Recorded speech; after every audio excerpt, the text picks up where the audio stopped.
Today's topic is about retirement. I consider myself to be a babe in retirement. I've only been retired since early this year, so it's been about 5 or 6 months now. And I wanted to go into my experience with retirement. I had stated in another video that the Lord had told me to prepare to move.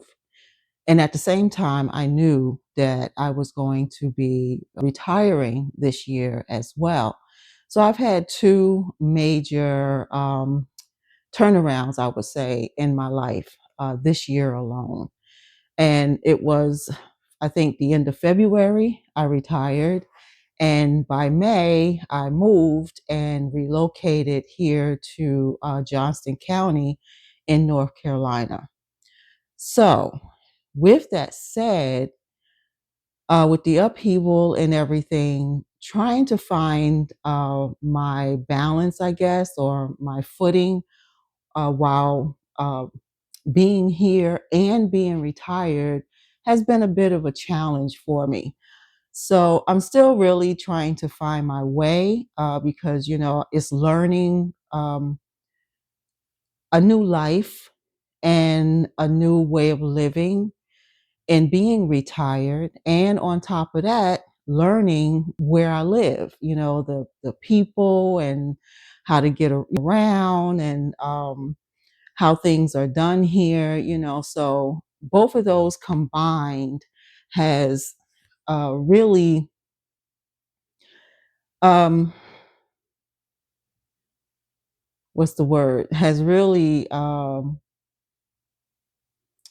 brought about some challenges for me. So I know one of the other challenges is my car. I don't have a car at the moment. I gave it to my son before I left New Jersey, which is where I lived. So being here, I'm in the process of getting a car, and you need a car everywhere you go. So it's a little difficult with getting around at the moment so that I can sightsee and see all the wonderful things that are offered here in North Carolina and in the Pacific County in which I live. But on top of that, it's the making of new friends and, friendships and family life and learning new things and new way of doing things. So this video is raw and it's real. So I have my notes here. So I was meditating and I was asking the Lord, what am I to do in this season? What is my purpose now? What does he have for me to do in this time? So I'm going to read from my notes. And what I was reading was Isaiah 46 in the NIV.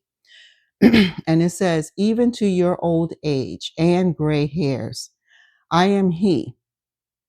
I am he who will sustain you. I am he who made you and who will carry you. I will sustain you and I will rescue you. So that lets me know, and it gives me a reassurance that God will carry and sustain me even in this season of retirement, of being unsure at this time. And I believe he's going to do it. We always want things to be hurry, hurry, but how many know God takes his time? Nothing is fast in the Lord. You know what I'm saying? So, getting my footing and learning how to get around and meeting new people and experiencing new things on top of trying to learn who I am now, since, my kids are grown, they're gone. My grandkids, they're all in another state. So I really don't get to really see my family. At this point of trying to figure out who I am, it can be a little daunting and overwhelming at times. But as I believe that as I turn to the Lord and relax in him and know that he got me in this time and in this season and that I'm not alone. The devil always wants you to think you're alone in everything. I'm not alone. And I know there's a lot of people in my situation who are either going through the same thing or who can offer encouragement to us who are, trying to find our way in this. But I know God's got us. He got us. He assured us in Isaiah 46:4 and many other scriptures. We have a purpose. Our timing, now went from, working and taking care of the family to having all this time to relax and you travel or do whatever other things that you always wanted to do. And that's all good and said. But outside of that, what are you doing? Let me know. What else are you doing? Outside of the traveling, maybe it's gardening, maybe it's volunteering, maybe it's helping a neighbor, um, someone in the community, the homeless.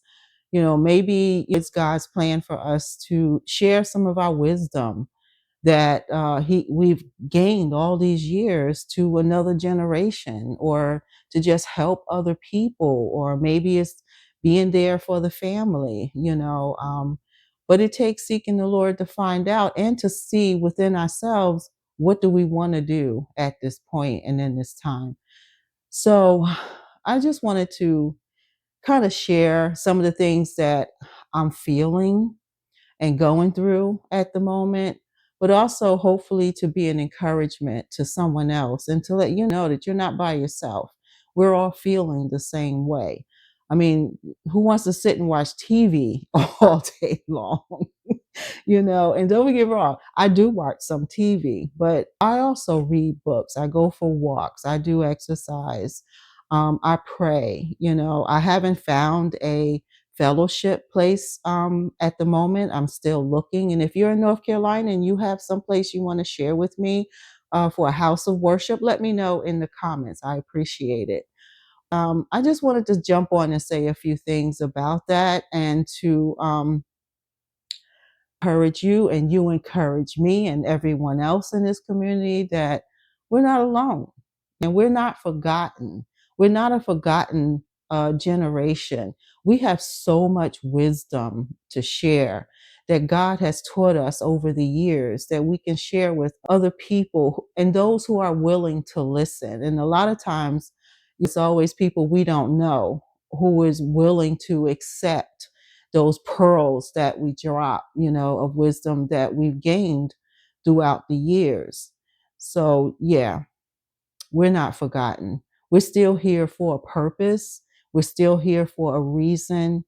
We're still here to bless and to mentor others and to still give out of ourselves. And I just don't believe it's a time to sit around on a couch and do nothing. And I never thought that that's what retirement was about. And I never wanted to be that kind of person. And this is just me personally sharing that. I've always looked at myself as semi-retired. Note, I didn't want to go back to work, but if that was something I was considering, then that was something that I would do part-time, not full-time. Let me say that. But yeah, we have a lot to give and we have a lot to share. And I encourage you, go out and share it. Go out and be that person you always wanted to be, whatever that may be in the Lord. And share who you are, because you're beautiful. God bless.